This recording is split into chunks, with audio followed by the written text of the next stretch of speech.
নমস্কার বন্ধুরা, আবারও চলে এসেছি রান্নার একটা নতুন রেসিপি নিয়ে। এখানে আমি কয়েকটা চিচিঙ্গা নিয়ে নিয়েছি। ওপর থেকে ভালো করে ছালটা ছাড়িয়ে নিয়ে এইভাবে গোল গোল করে কেটে রেখেছি।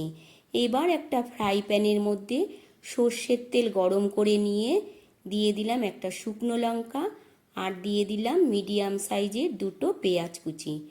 এবার একটু লাল করে পেঁয়াজটা ভেজে নিয়ে দিয়ে দিলাম কাঁচা লঙ্কা বাটা।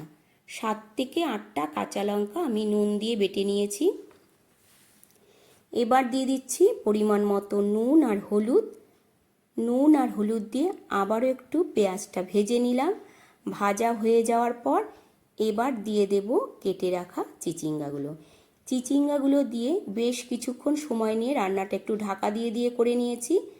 দেখো, এবার জলটা অনেকটাই শুকিয়ে গেছে। ওপর থেকে দিয়ে দিলাম একটু চিনি আর এবার দিয়ে দেব ভেজে রাখা মাছ। মাছের মধ্যে একটু তেলও রয়েছে, সেটাও দিয়ে দিলাম। আবারও বেশ কিছুক্ষণ এইভাবে রান্নাটা করে নেব, 3 থেকে 4 মিনিট। দেখো, তারপর আমি ওপর থেকে দিয়ে দেব কয়েকটা চেরা কাঁচা লঙ্কা। রান্নাটা অনেকটাই হয়ে এসছে। এবার কাঁচা লঙ্কাটা ওপর থেকে ছড়িয়ে দিয়ে আবারও একটু মিশিয়ে নিলাম। মিশিয়ে নেওয়ার পর এবার একদম রেডি হয়ে গেছে রান্না। এবার একটা প্লেটের মধ্যে নামিয়ে নেব।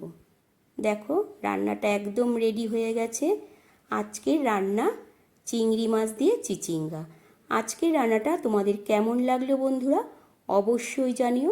আর ভালো লাগলে একটা লাইক কমেন্ট করে দিও। আবারও তোমাদের সাথে দেখা হবে অন্য একটা রান্নার ভিডিওতে। ততক্ষণের জন্য তোমরা ভালো থেকো, সুস্থ থেকো। টাটা বন্ধুরা।